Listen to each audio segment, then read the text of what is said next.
I was the first governor in the country that passed the bill that bans critical race theory. And the media kind of calls it critical race theory, but here's all my bill said. It just simply said that in our school system, we're not going to teach that one race or one sex is superior to another race or another sex. That's all it says. And I don't know how you can argue. Huh? Old school. Old school. How can you argue with that?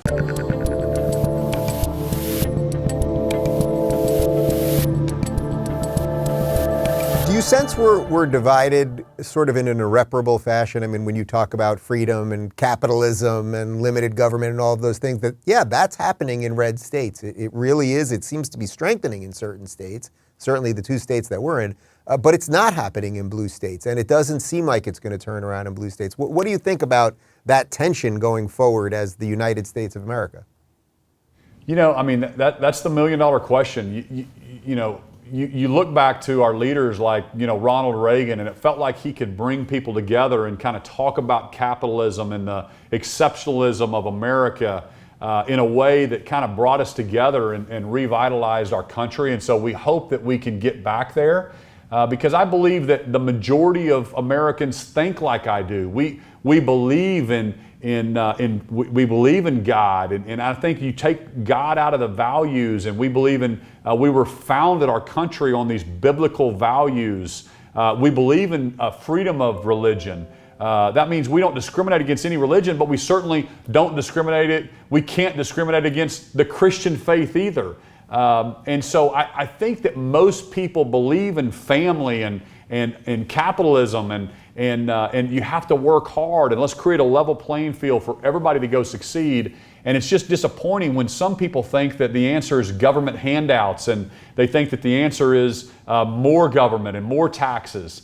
That's just, you can look across history, you can look at other countries that have tried that model, and I think that's failing. But I think that I still believe that the majority of Americans think like we do. So if we say this in the correct way, and I believe that's the winning message. Yeah, I'm with you. How have you guys done when it comes to all of the woke stuff, keeping the gender stuff and the critical race theory, all of that out of the schools, or has it seeped in, and what are you doing about it? Again, sometimes it tries to seep in. What I've done about it is I was the first governor in the country that passed the bill that bans critical race theory. And the media kind of calls it critical race theory, but here's all my bill said. It just simply said that in our school system, we're not going to teach that one race or one sex is superior to another race or another sex. That's all it says. And I don't know how you can argue. Huh? Old school. Old school. How can you argue with that? Let's teach our kids, not indoctrinate them and teach them that they're inferior because of the color of their skin, or they're somehow responsible for something that happened 100 years ago. I'm not going to teach that to a first grader. That's ridiculous. And so I also signed the Save Women in Sports bill, which to us in Oklahoma, I mean, we don't know what's going on with the rest of the country, because for us, it's like everybody applauds me that we're going to protect women's sports and athletics, and girls are going to play in girls sports and boys are going to play in boys sports. I'm not going to let a biological male compete in high school against a female that's been training her whole life, where he has physical advantages on the track or in the swimming pool against that girl. And it doesn't make sense to us in Oklahoma, so it's easy for me to sign these kind of bills. Is there any pushback on that stuff in Oklahoma? Do you get anything? I mean, you get some of the whacked out folks, but it's a very small minority here. Yeah. What else is going on, since you're talking so much about business, and that really is your background, and you've mentioned this sort of low, less regulation and that sort of thing. What else is going on in the business world? If someone's watching this in Cali right now and they're thinking about getting out, and I get emails every day from Cali people on the way out, and I'm usually selling them on Florida, but if they want to stop before they get here and see what's going on. You got to stop. I mean, listen, Florida's second place compared to Oklahoma, okay? You might have a little bit of the ocean, but if you want to make money and you want to be, and you want the quality of life, Oklahoma's the right spot to be. But, technology companies we're going hard after. I'm looking at where the research and development dollars are headed. We just landed a huge electric vehicle manufacturer. We're going after that supply chain around electric vehicles. We have more electric vehicle charging stations per capita than any other state, level 3 charging stations. So we're leaning into that stuff. Most people go, well, Oklahoma's just oil and gas. Simply not true. I mean, we love our oil and gas, and we are making sure that we do our part for our country on our oil and gas side, but we're also not naive to where the R&D dollars are headed. They're not in combustible engines anymore. They're in electric vehicles. So we are all in there. We're going into hydrogen. We are looking at that transition and what type of other energy sources can we have. And as California is having rolling blackouts, we have the cheapest electricity cost to the business in the country.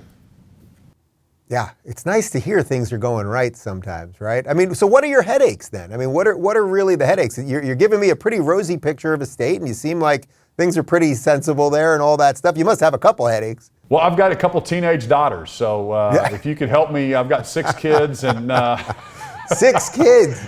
Yeah, my wife and I, we've been married 24 years. We have 6 children. Our oldest is 21 down to 8. So just like every business person or mom that's having to work, you have to balance your home life and raising your kids and being a good husband and a good father as well as your day job, which my day job happens to be governor of the state. So it's always busy, but it's fun. It's an honor of a lifetime to serve your state where your grandparents grew up. And I pinch myself thinking about my granddad who had an 8th grade education. He was a dairy farmer in Skytook, Oklahoma, and now his grandson is governor. So I just want to work my tail off and make sure I leave my state the best possible state it can be when I come back to the private sector.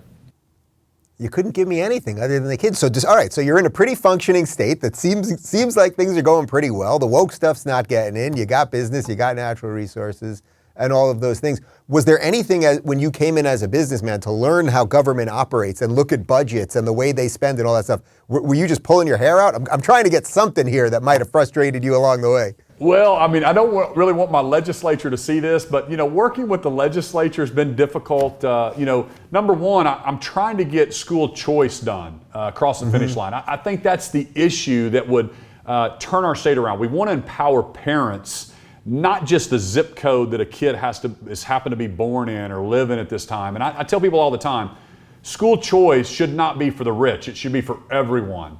And these are kids in Oklahoma, and there's 700,000 kids. Let's make sure we educate them and we give them the best opportunity. We put parents back in charge. So trying to get that across the finish line is a goal of mine if I'm fortunate What enough. kind of pushback do you get on that? Because I would imagine in a red state, I mean, there's so much momentum behind that right now. I can't imagine it's too much, right? Well, we did not get it across the finish line this past session. Hopefully we can next year. But really the rural folks, and they're right in the fact that there aren't a lot of the private schools, but those aren't the schools we're talking about. A lot of it's the inner city. It's the large school districts that are indoctrinating the kids. And then you have to you get parents that are showing us the books that they're teaching. You can't micromanage every single school district. So let's inject competition. Let parents choose where to send their kids to school, whether it's a Christian school or a Catholic school or a charter school. We need more of that in our state. So that's definitely a challenge to try to get across the finish line for our state. If you're looking for more honest and thoughtful conversations about politics instead of nonstop yelling, check out our politics playlist. And if you want to watch full interviews on a variety of topics, watch our full episode playlist all right over here. And to get notified of all future videos, be sure to subscribe and click the notification bell.